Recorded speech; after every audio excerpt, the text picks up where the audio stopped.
మంచిది. హబక్కూకు గ్రంథ వివరణ 8వ భాగం. దేవుని యొక్క వాక్యాన్ని మనం విందాం ఈ సమయంలో. పరిశుద్ధ గ్రంథంలో నుండి చూడండి దేవుని వాక్యం. హబక్కూకు గ్రంథ వివరణలో భాగంగా 8వ భాగం 3వ అధ్యాయము 7వ వచనం నుండి 13వ వచనం వరకు ఉన్నటువంటి వాక్య భాగాన్ని మనం వచనం వెంబడి వచనం నేర్చుకుందాము. దేవుడు యుద్ధ యోధుడు. ఎవరంటే దేవుడు యుద్ధ యోధుడు. ఇది ఈ వారం మన యొక్క వాక్యానికి సంబంధించినటువంటి అంశం. దేవుడు ఎవరంటే యుద్ధ యోధుడు, అది అంశం. నేర్చుకుందాం. 7వ వచనం నుండి 13వ వచనం వరకు ఉన్నటువంటి లేఖన భాగం. 7వ వచనం నేను చదువుతాను, జాగ్రత్తగా వినండి. 771 పేజీ. కూషీయుల డేరాలలో ఉపద్రవము కలుగుగా నేను చూచితిని. మిద్యాను దేశస్థుల డేరాలు తెరలు గజగజ వణికాయి. ఇక్కడ కూషీయుల డేరాలలో ఉపద్రవం కలుగా నేను చూచితిని అని ప్రవక్త అయినటువంటి హబక్కూకు గారు దేవుని ప్రజలకు వ్యతిరేకంగా ఉన్నటువంటి వారు ఎదోముకు దక్షిణంలో ఉన్నటువంటి అరేబియా ఎడారిలో నివసించే తెగ ఈ యొక్క కూషీ. వీరు ఇజ్రాయేల్ ప్రజలకి శత్రువులు. దేవుని యొక్క ప్రత్యక్షత, దేవుని యొక్క శక్తి ప్రత్యక్షమైనప్పుడు చుట్టుపక్కల ఉన్నటువంటి దేశాలు భయముతో వణికే. అదేంటంటారా? ఇజ్రాయేల్ దేశానికి చుట్టుపక్కల ఉన్నటువంటి దేశాలు వణికే. దానిని ప్రవక్త ఇక్కడ వివరిస్తున్నారు. కూషీయుల డేరాల్లో ఉపద్రవం కలుగా నేను చూచితిని. మిద్యాను దేశస్థుల డేరాలు తెరలు గజగజ వణికెను. ఇక్కడ ప్రవక్త అయినటువంటి హబక్కూకు గారు వర్ణించడం జరిగింది. సంఖ్యాకాండం 16వ అధ్యాయం 41వ వచనం నుండి 49వ వచనం వరకు అక్కడ వాక్య భాగాన్ని మనం చూసినట్లయితే ఏ విధంగా జరిగింది, ఏమిటి అనేటటువంటి విషయాలు దేవుని యొక్క వాక్యంలో పరిశుద్ధమైనటువంటి దేవుడు స్పష్టంగా వ్రాయించారు. కనుక శత్రువుల దేశాలలో దేవుని యొక్క శక్తి ప్రత్యక్షమైనప్పుడు ఏ విధమైనటువంటి పరిస్థితి ఉన్నది అని చెప్పి స్పష్టంగా దేవుని యొక్క వాక్యంలో వ్రాయబడి ఉన్నది. ఇప్పుడు దేశాలు దేవుని గురించి ఆలోచించకుండా తమ శక్తిపై ఆధారపడుతున్నాయి. కానీ యుద్ధాలు, ప్రకృతి విపత్తులు వచ్చినప్పుడు మానవ సమాజం ఇంకా భయపడుతుంది. దేవుని అధికారం గుర్తించవలసిన అవసరం ఉన్నది. చూడండి ఈరోజు పరిస్థితి ఎలా ఉందంటే, అమెరికా, ఇజ్రాయెల్ దేశం కలిసి ఇరాన్ దేశం మీద యుద్ధం చేస్తూ ఉంది.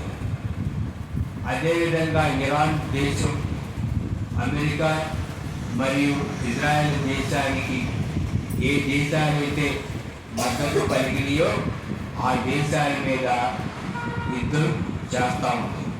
మిసైల్ ద్వారా, డ్రోన్ ద్వారా. ఒక పక్క ఇరాన్ దేశంలో ఉన్నటువంటి వారు చనిపోతున్నారు, మరొక పక్క ఇజ్రాయెల్ దేశంలో కూడా ఆ యొక్క యుద్ధ వాతావరణం, ఆ దాడికి ఆస్తి నష్టం, ప్రాణ నష్టం జరుగుతూ ఉంది. ఎప్పుడైనా యుద్ధం జరిగినప్పుడు మొట్టమొదటిగా ప్రాణ నష్టం జరిగింది, రెండోదిగా ఆస్తి నష్టం జరిగింది. తర్వాత ఆ దేశం తిరిగి మరలా పూర్వపు వైభవానికి రావడానికి చాలా కాలం పట్టింది. గడిచిన 4 సంవత్సరాలుగా మనం చూస్తే మరి ఉక్రెయిన్ దేశానికి రష్యాకి మధ్య యుద్ధం జరుగుతూ ఉంది. ఇంకా ఆ యుద్ధం అనేది పూర్తిగా వాళ్ళ సమాధాన పడలేదు, యుద్ధం అనేది ఆగిపోలేదు. కనుక ఈ వాక్య భాగం నుంచి మనం నేర్చుకోవాల్సిన విషయం ఏంటంటే, దేవుని యొక్క అధికారాన్ని గుర్తించవలసినటువంటి అవసరత దేశాలకు ఎంతైనా ఉన్నది. దేవుడి అధికారం గుర్తించాలి. మరి దేశాలు ఏం చేస్తాయంటే తమ శక్తి మీద ఆధారపడుతుంది. మేము గొప్ప అంటే మేము గొప్ప, మా దేశం గొప్పదంటే మా దేశం గొప్ప అని పోటీ పడతారు.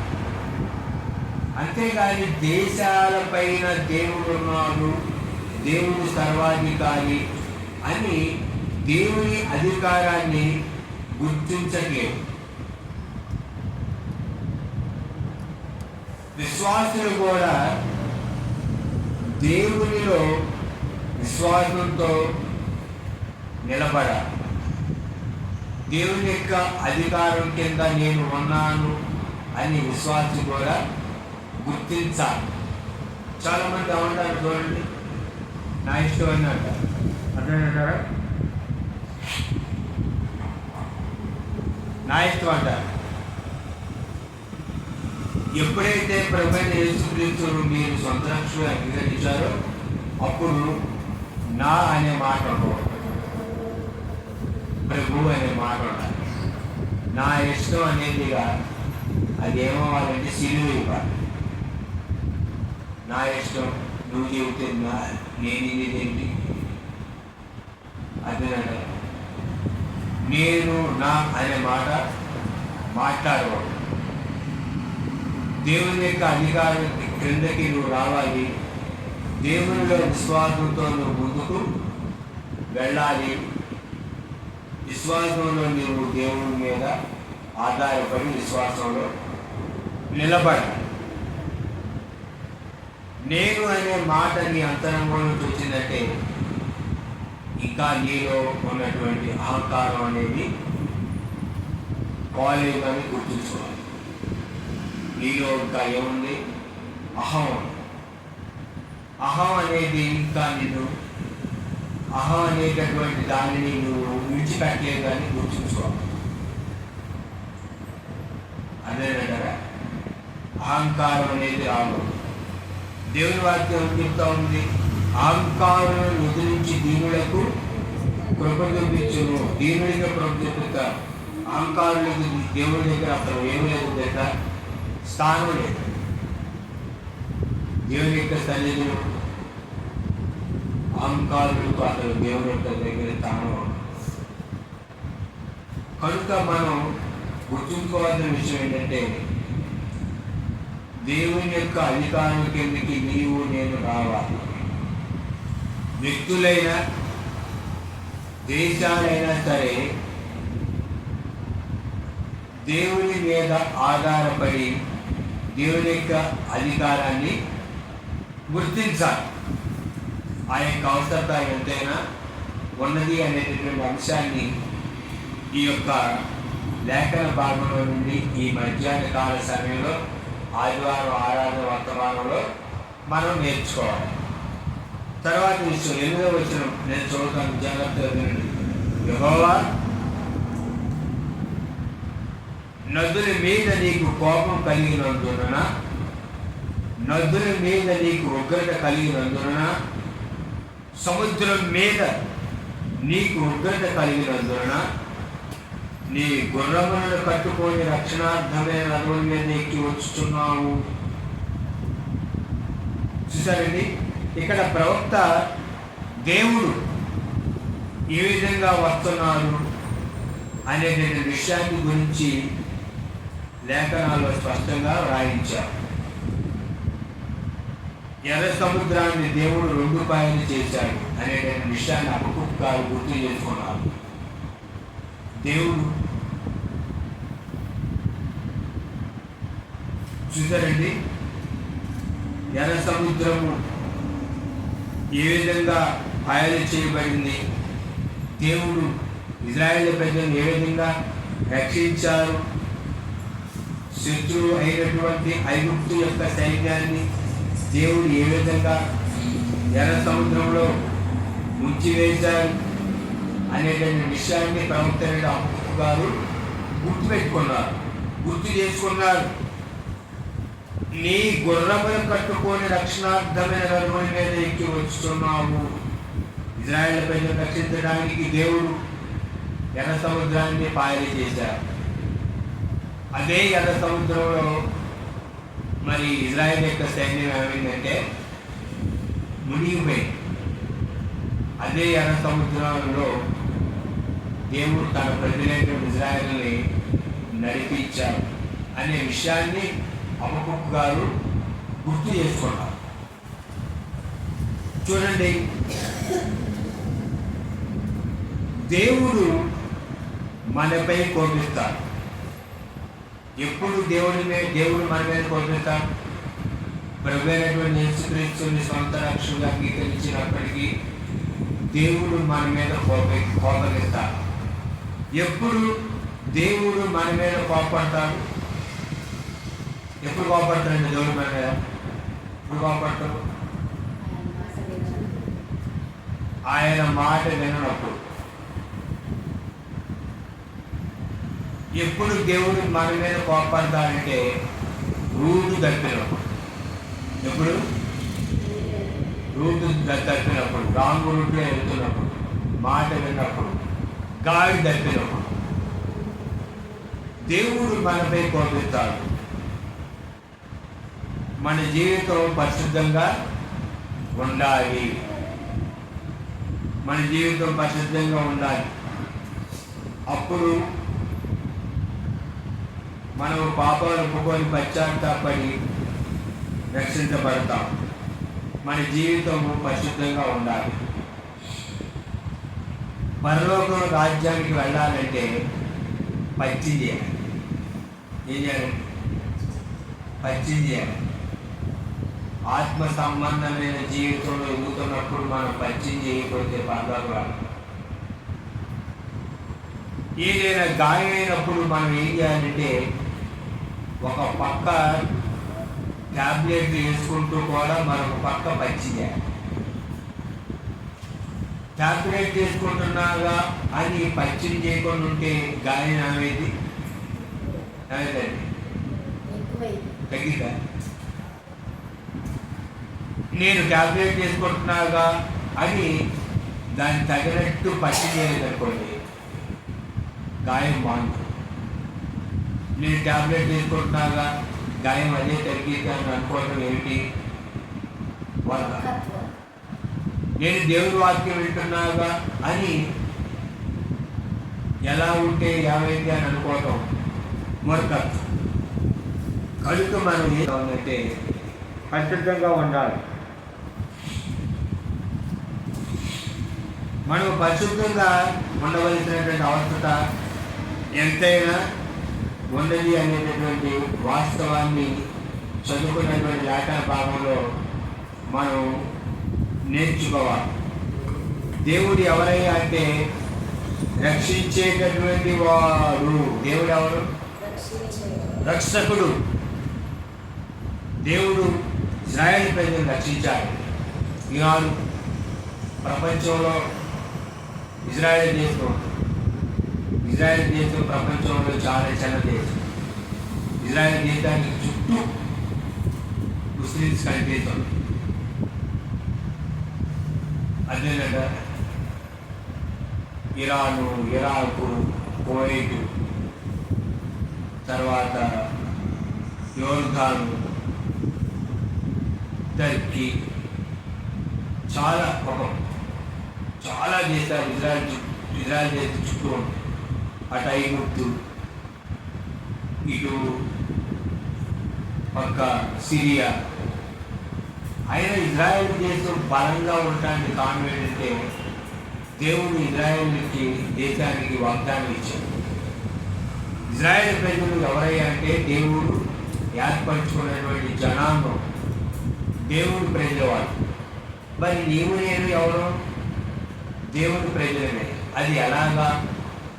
ప్రభువైన యేసుక్రీస్తు ద్వారా. కానీ వారు దేవుడు ఏర్పరచుకున్నటువంటి పాత నిబంధనలో దేవుడు ఏర్పరచుకున్నటువంటి యాకోబు గారి యొక్క సంతానం, ఇజ్రాయెల్ ప్రజలు, దేవుడు ఏర్పరచుకున్న జనాంగం.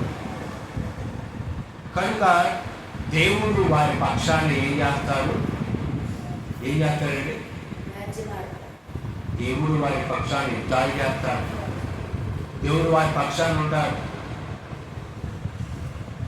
ఆత్మీయంగా ప్రభువైన యేసుక్రీస్తు ద్వారా దేవుడు మన పక్షాన్ని ఎలా ఉంటారో, దేవుడు ఏర్పరచుకున్నటువంటి వారైనటువంటి ఇజ్రాయేల్ ప్రజలు యూదుల ద్వారా దేవుడు వారి పక్షాన ఉంటారు. కనుక దేవుడు ఎవరని ఈ వాక్య భాగంలో మనం నేర్చుకోవాలంటే రక్షకుడు. ఎవరు? యేసుక్రీస్తు ప్రభు. ఎవరు? రక్షించేటటువంటి వాడు. పాపం నుంచి విడిపించి పాపిని రక్షించేటటువంటి వాడు, పాపాన్ని తీసివేసేవాడు. అది మనం నేర్చుకోవాలి. తరువాత వాక్య భాగాన్ని మనం చదువుకున్న 9వ వచనంలో ఉన్నటువంటి వాక్య భాగం,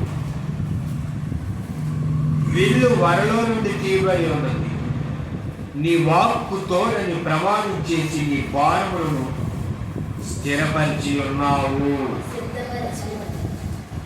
సిద్ధపరిచి ఉన్నావు. ఓకే.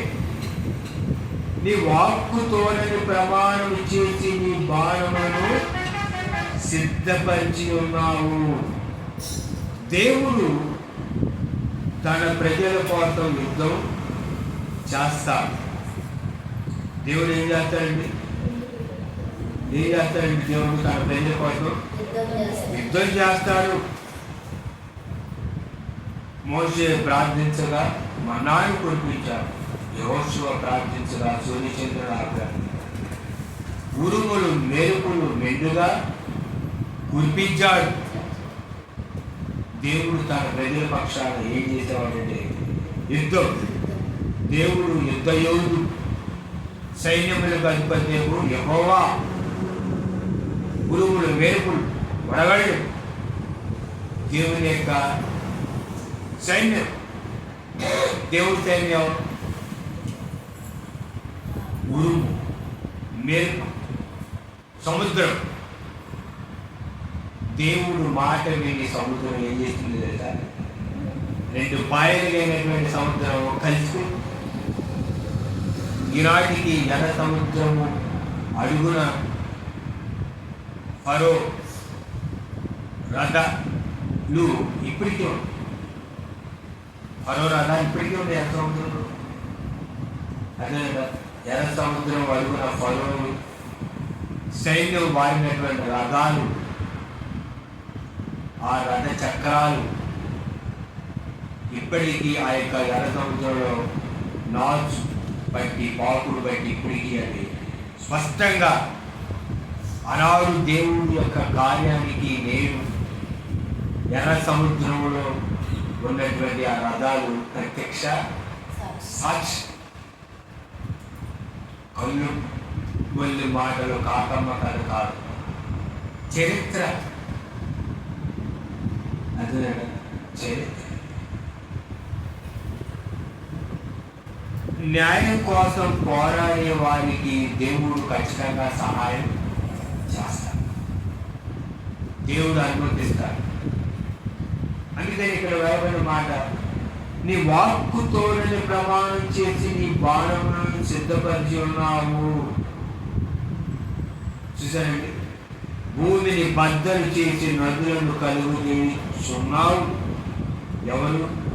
నదులను, సముద్రాలను కలుగు చేసింది ఎవరు? దేవుడు.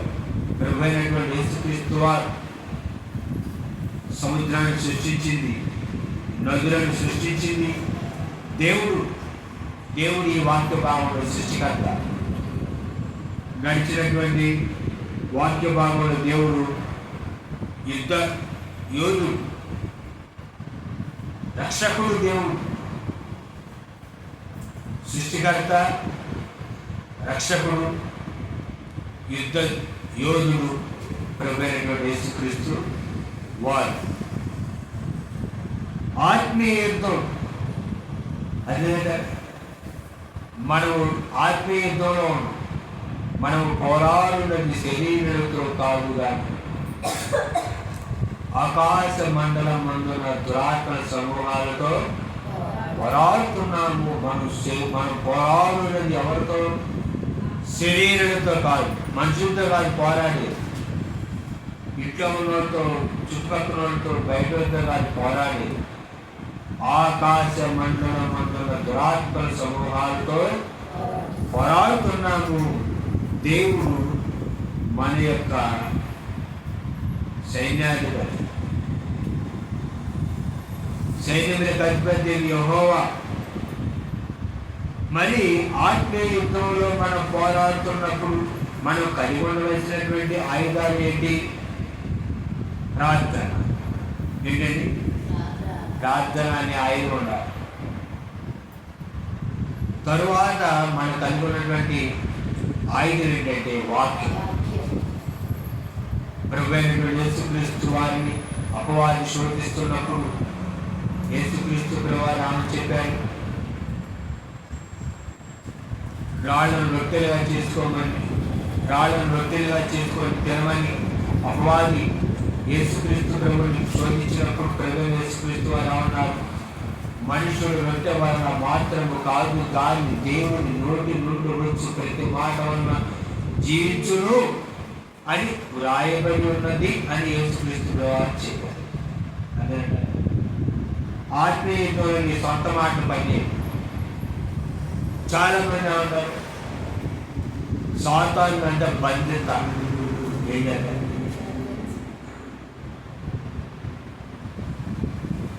అపవాది ఏమన్నా కోతి, పంది, గాడి కొనడం జంతువు బందీ. కానీ అపవాది ఎవరు? ఆత్మ. ఎవరు?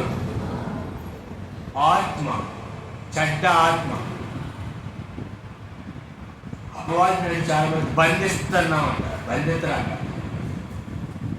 చాలా మంది ప్రార్థన చేసినప్పుడు సాతానాన్ని బంధిస్తారు. యేసుక్రీస్తు ప్రభువారే సాతాన్ని వదిలేశారు. దయ వచ్చినప్పుడు చూద్దాం, అప్పుడు దాకా నువ్వు తిరుగుతూ ఉండు అని చెప్పాడు దేవుడు.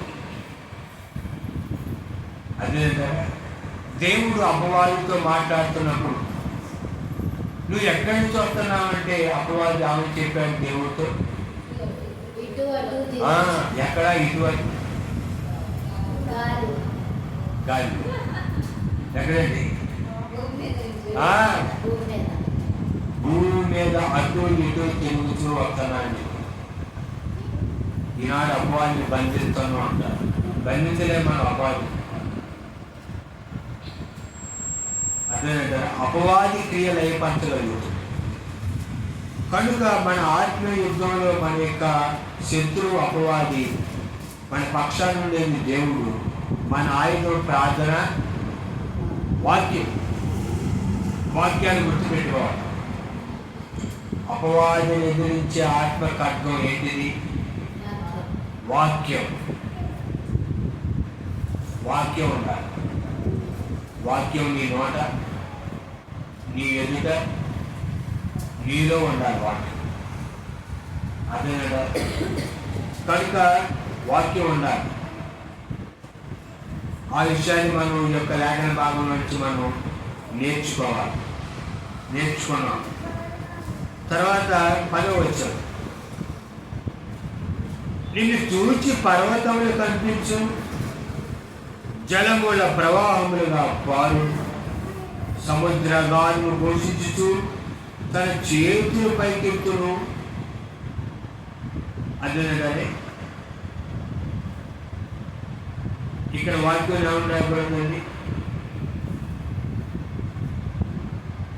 దేవుని వాక్యంలో నిన్ను చూచి పర్వతములు కంపించును. సీనాయి పర్వతం మీద దేవుడు యొక్క ప్రత్యక్షత జరిగి ఉరుములు, మెరుపులు, భూకంపం అదంతా అయిన తర్వాత మెల్లని స్వరంతో దేవుడు మాట్లాడేవాడు. అదే సీనాయి పర్వతం మీద దేవుని యొక్క ప్రత్యక్షత వచ్చి హోరేబు పండుగ ఉరుములు, మెరుపులు, భూమి కంపించేది. దేవుడి యొక్క సన్నిధి, దేవుని స్వరానికి ముందు ఆ యొక్క ప్రత్యక్షత ఉండేది. అప్పుడు మెల్లని స్వరంతో దేవుడు మోషే గారితో మాట్లాడేవాడు. ప్రకృతి వైపరీత్యాలు జరుగుతుంది అంటే దేవుని యొక్క శక్తి, దేవుడు ఉన్నారు, దేవుని యొక్క కార్యం, దేవుడు సృష్టించినటువంటి సృష్టిని మానవుడు సరిగ్గా వాడుకోలేకపోతున్నారు. ఈ ప్రకృతికి నష్టాన్ని కలిగిస్తున్నారు. కాబట్టి దేవుడు సృష్టించినటువంటి ఈ ప్రకృతి ద్వారానే దేవుడు ప్రకృతి వైపరీత్యాలు తీసుకొని వస్తున్నారు. అదేనంటే మానవుడు ప్రకృతి వైపరీత్యాలు జరిగినప్పుడు మనిషి అయిపోతున్నారు, భయపడతారు. అదేనంటే ఆకాశాన్ని అంటేటట్టు మేడ కట్టుకుంటే ఒకేసారి భూకంపం వచ్చేసరికి ఈ మేడ ఏమైపోతుంది, కూలిపోతుంది. అదేనంటే చూడండి, వర్షాలకి, గాలులకి, తుఫానికి ఎక్కడికి అక్కడ పడిపోవడం, తర్వాత పెద్ద పెద్ద భవనాలు కూలిపోవడం, చుట్టూ పడిపోవడం, కరెంట్ వైపు తెగిపోవడం, స్తంభాలు పడిపోవడం. చూసారు ఎలా ప్రకృతి వైపు వచ్చేది. ఇదంతా జరుగుతున్నప్పుడు దేవుడు ఉన్నాడని మానవుడు దేవునికి ఏమవ్వాలి, భయపడాలి. ఎంత టెక్నాలజీ పెరిగినా, ఇన్ని సౌకర్యాలు, సదుపాయాలు కల్పించిన ప్రకృతి ముందు తట్టుకొని నిలబడటం కష్టం. ఎందుకంటే ప్రకృతి పైన దేవుడు ఉన్నాడు, సర్వాధికారి. అది గుర్తుంచుకో. క్రైస్తవ విశ్వాస ఆత్మీయ జీవితంలో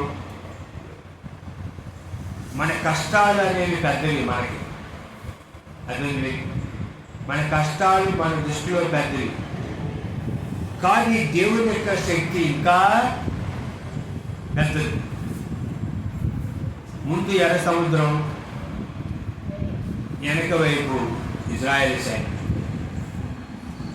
ముందు నొయ్యి వెనక గొయ్యి అన్నట్టు ఇజ్రాయెల్ పరిస్థితి.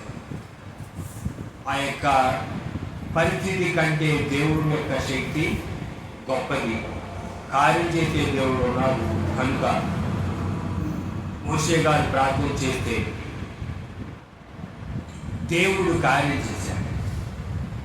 ఎర్ర సముద్రాన్ని దేవుడు పాలన చేశాడు. కనుక మన పరిస్థితిలో దేవుడు ఖచ్చితంగా ఏం చేస్తారయ్యా అంటే కార్యం చేస్తారు అనేటటువంటి విశ్వాసం కలిగి మనం విశ్వాస జీవితంలో మనం ముందుకు సాగవలసినటువంటి అవసరం ఎంతైనా ఉన్నది అనేటువంటి విషయాన్ని ఈ వాక్యం నుంచి మనం నేర్చుకోవాలి.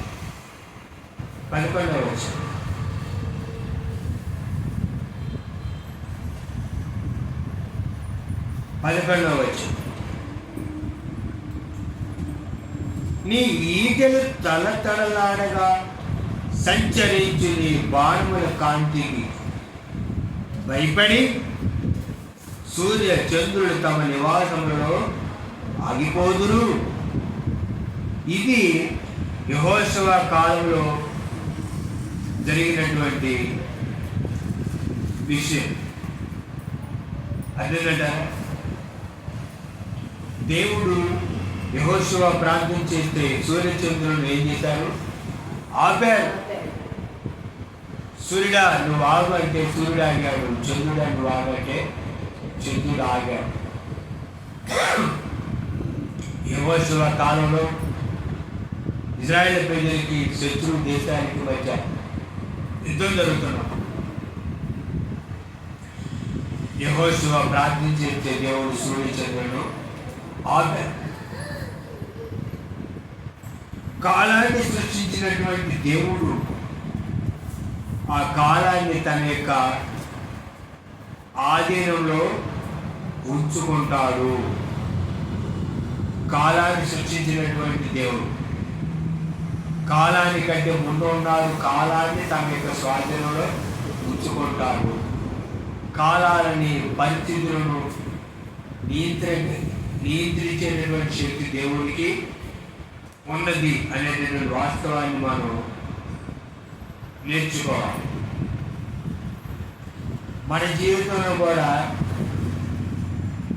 విశ్వాస ఆత్మీయ జీవితంలో మనం ఎదుగుతున్నప్పుడు సమయం అనేది దేవుడి యొక్క చేతిలో ఉంది. అందుకని దేవుడి వాక్యం చెప్తా ఉంది, తగిన సమయం ముందు ఇచ్చించినట్లు ఆయన బలిష్టమైన చేతి కింద దేన మనసులై ఉండండి. తగిన సమయం ఉంది.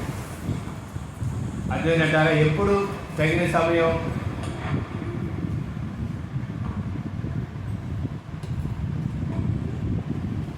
ఎప్పుడు తగిన సమయం? ఒకవేళ ఈ లోకంలో తగిన సమయం ఉంటే ఉండొచ్చు, లేదా నిశ్చత్వం. ఎప్పుడండి? నిశ్చత్వం. ఈ నిరీక్షణ మనం సిగ్గుపడతాం. అబ్రహాము గారు పునాదులు గల పట్టణం కొరకు ఎదురు చూసినట్టు మనం కూడా నిరీక్షణతో మనము ఎదురు చూడాలి అనేటువంటి వాస్తవాన్ని మనం గుర్తుంచుకొని విశ్వాసంలో మనం ముందుకు సాగాలి. తరువాత వాక్య భాగాలు మనం చదువుకుందాం. 12వ వచనం, బహురౌద్రము కలిగి నీవు భూమి మీద సంచరించున్నావు, మహోగ్రుడవై జనములను అనగద్రొక్కుతున్నావు. యెహోషువ గ్రంథంలో 3వ అధ్యాయం నుండి 12వ అధ్యాయం వరకు కానానీయుల మీద దేవుడు ఇజ్రాయేల్ ప్రజలు సాధించినటువంటి విజయాలు.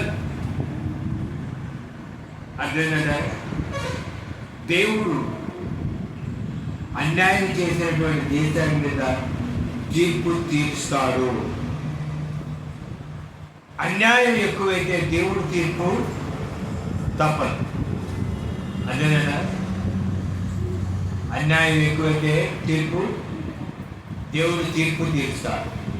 గర్వానికి శిక్ష తప్పదు. అన్యాయం ఎక్కువైతే దేవుడు సహించాడు. ఖచ్చితంగా దేవుడు ఏం చేస్తాడంటే తీర్పు తీరుస్తాడు. ఆనాడు కానాడు దేశంలో కూడా దేవుడు కార్యాలు చేశాడు. అర్థంటారు? దేవుడు చేసినటువంటి కార్యాలు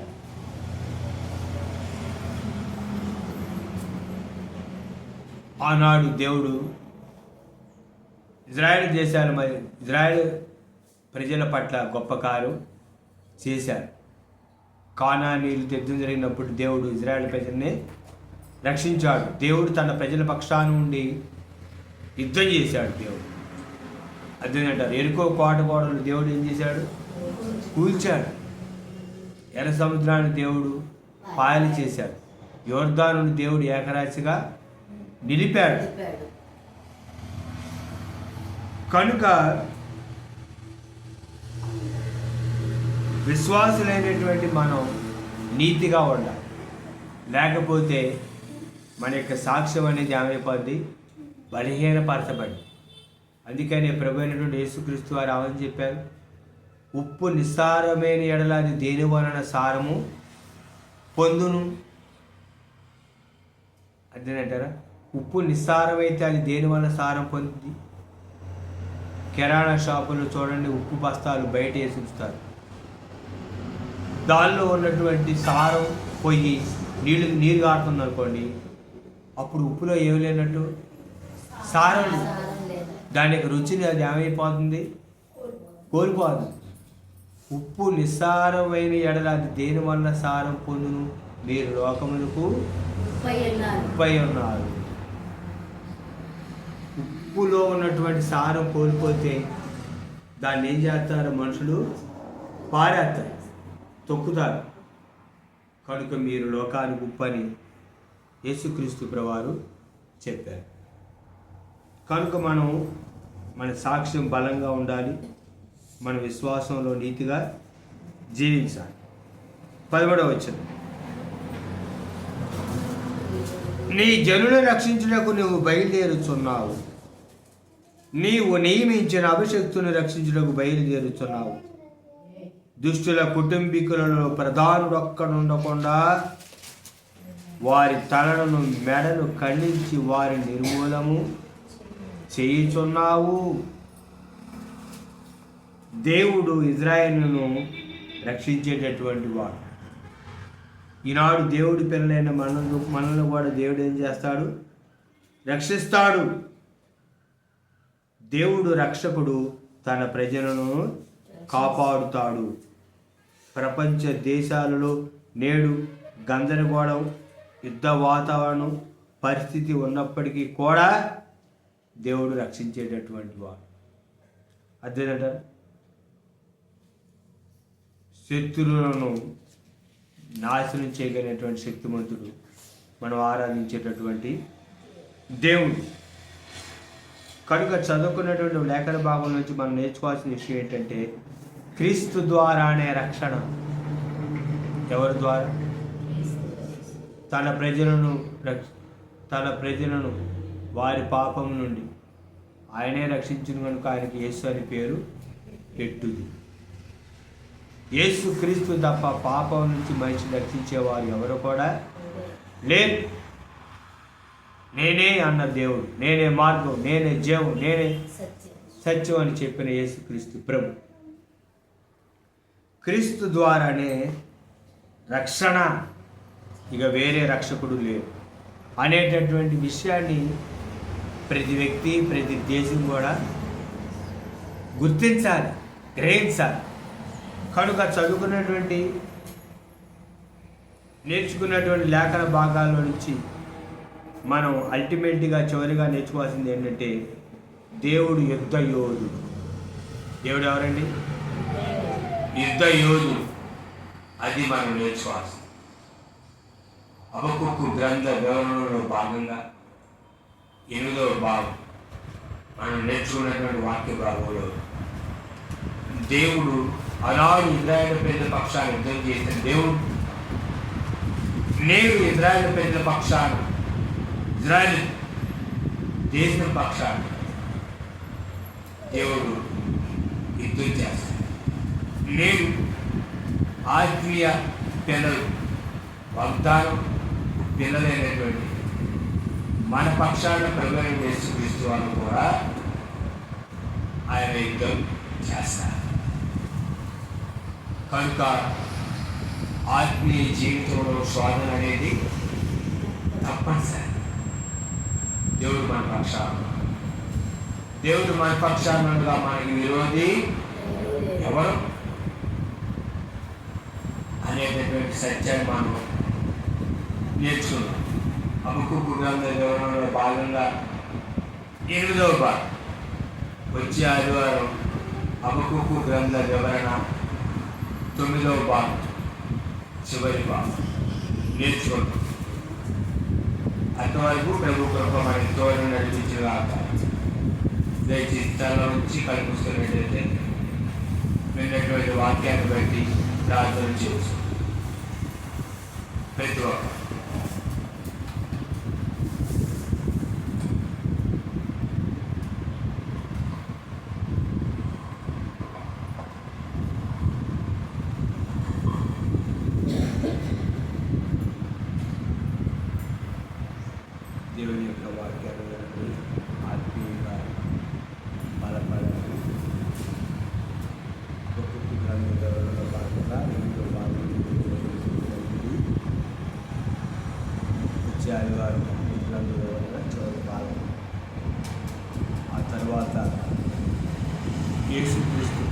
సన్నిధిలో పరిగెత్తండి.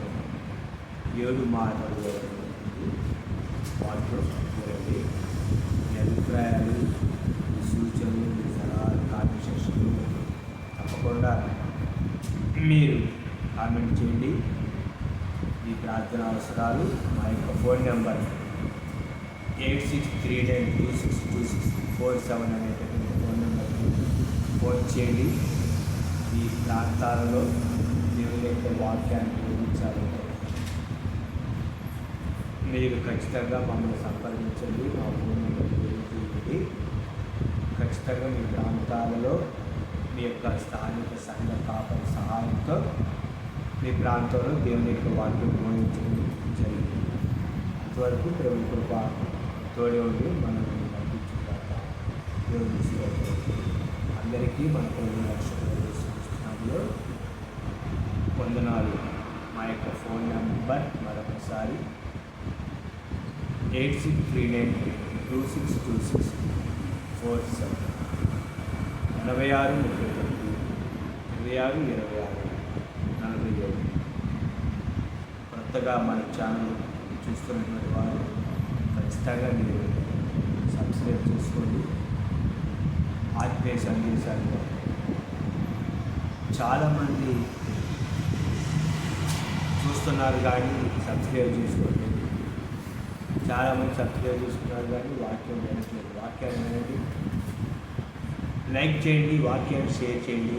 కొత్తగా మన ఛానల్ చూస్తున్నారు సబ్స్క్రైబ్ చేసుకోండి. మీరు ఏ ప్రాంతంలో ఉంటారు, ఏ దేశంలో ఉంటారు, అంతవరకు ప్రభు కృప మనతో నడిపించుగాక. అందరికీ వందనాలు. యేసుక్రీస్తులో క్రీస్తులో మీ సహోదరులు పాస్టర్ ఆర్గాన్ని ఆమె అందరికీ వందనాలు.